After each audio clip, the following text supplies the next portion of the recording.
하부에 뭔가 받침대가 반드시 있어야 하는 거고요. 180mm가 그냥 떠 있는 건데 이게 안 쳐지겠냐고. 모여가 밑에 있어요. 창짝이 짧은 거예요. 집에 가끔 뭐 풍뎅이나 뭐 엄지손톱만한 대형 곤충 막 이름도 잘 모르겠는 이 막 출몰하는 경우 있잖아요. 저 위에 물린 깊이가 저게 물고 있어줘야 되는데 가운데쯤으로 오다가 거실에 사람 있는 쪽으로 대형 창짝이 넘어온다고요.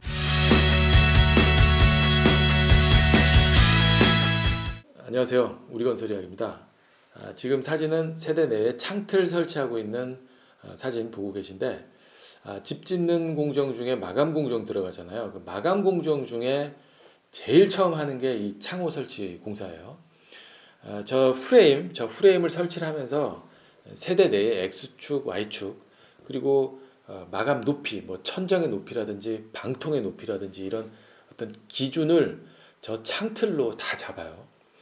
창틀을 딱 수직과 수평 맞춰 놓고, 그리고 기준으로 저렇게 잡아 놓은 다음에 향후 진행되는 모든 마감 공사의 면의 직각이나 어떤 바닥으로부터의 뭐 수직도 이런 걸 다 이 기준선에 이제 맞추는 거예요. 그러니까 굉장히 중요한 공정 중에 이제 하나인데, 또 하나 정말 중요한 기준이 되는 선을 얘가 또 잡아줘요. 창틀이. 지금 제가 튀어나와 있잖아요. 벽에서, 골조 벽에서 튀어나와 있다고요. 정확히 190mm 튀어나와 있는 건데, 이 숫자가 어떻게 나온 숫자냐, 그러니까 지금 저 상태에서 콘크리트 벽에다가 이런 식으로 단열재를 붙여요.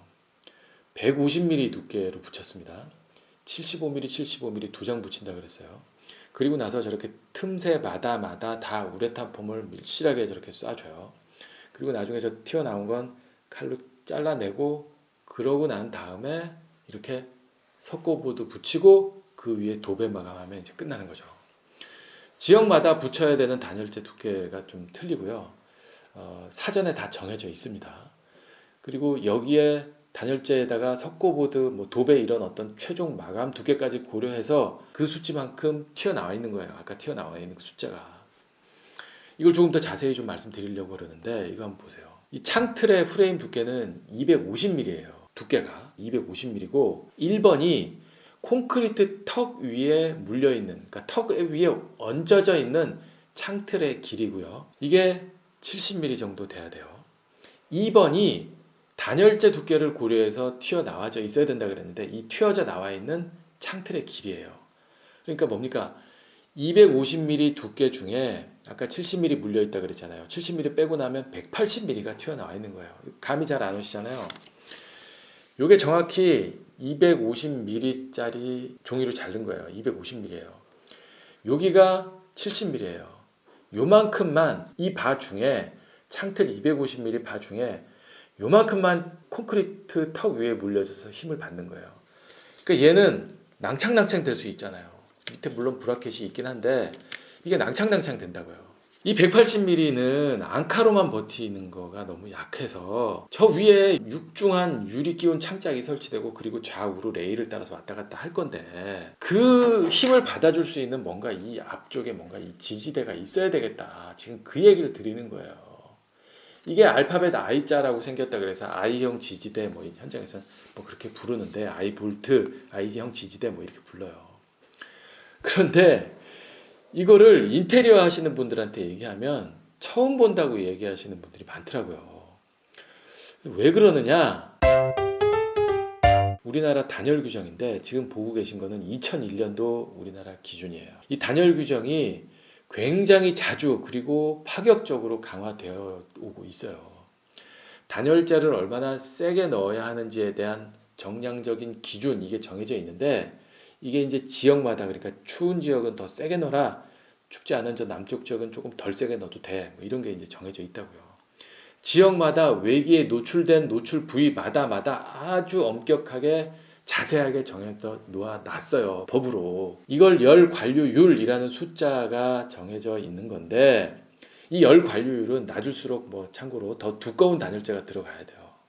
아무튼 지금 보고 계신 게 2001년도 외기에 직접 면하는 경우 65mm 두께를만 쓰면 됐었던 거예요. 지금 보시는 거대로. 그러다가 2015년도에는 한번 보세요. 열 관류율이 0.210으로 바뀌어요. 훨씬 강화된 거죠. 비드법 2종 3호라는 단열재 등급으로 썼을 때 아까 말씀드린 대로 150mm 두께가 들어가야지 저 수치를 만족하는 두께가 나오는 거예요. 서울인 경우에. 또 바뀌어요. 2018년도에 또 바뀌어요. 열 관료율이 0.170으로 또 강화가 돼요. 이게 아까 150mm였던 것이 185mm가 들어가야 저 열 관료율 기준치를 만족을 시키는 만한 그런 두께인 거예요. 굉장히 큰 폭으로 자주 바뀌고 있어요.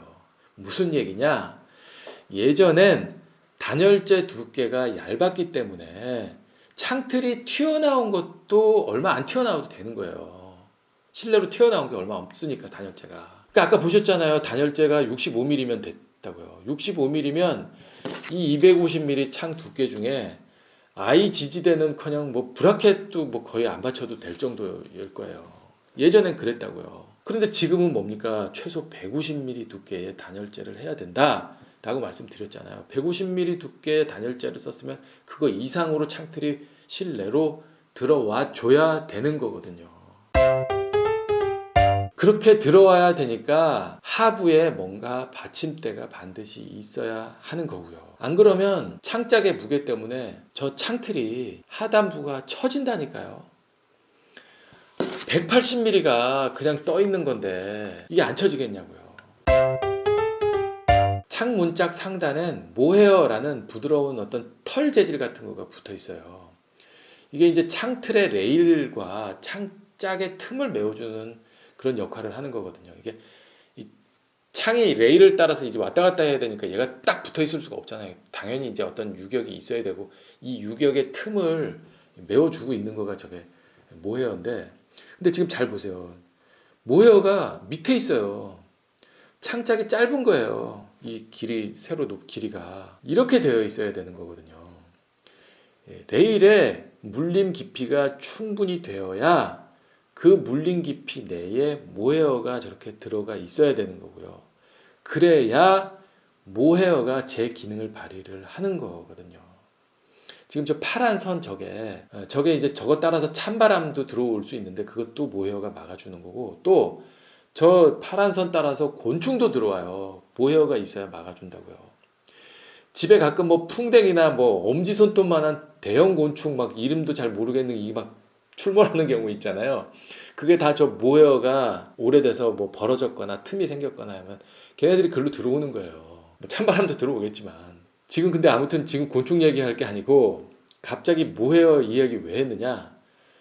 저게 창짝에 충분히 안 물렸다라고 제가 말씀드렸는데, 그 안 물린 이유가 원래 창짝을 잘못 발주냈거나 또는 창틀 하단부가 처졌거나 둘 중에 하나예요. 뭐가 됐건 이거 굉장히 위험한 거거든요. 창문 열다가 저 위에 물린 깊이가 저게 물고 있어줘야 되는데 저게 충분하지가 않으면 가운데쯤으로 오다가 창틀이 쳐져 있는 가운데로 와서 창짝이 넘어와요. 거실에 사람 있는 쪽으로 대형 창짝이 넘어온다고요. 그래서 반드시 단열재가 두꺼워진 요즘, 점점 두꺼워지고 있는 요즘엔 하단부 보강이 완벽해야 되는 거예요. 오늘 여기까지 하겠습니다. 시청해 주셔서 감사합니다.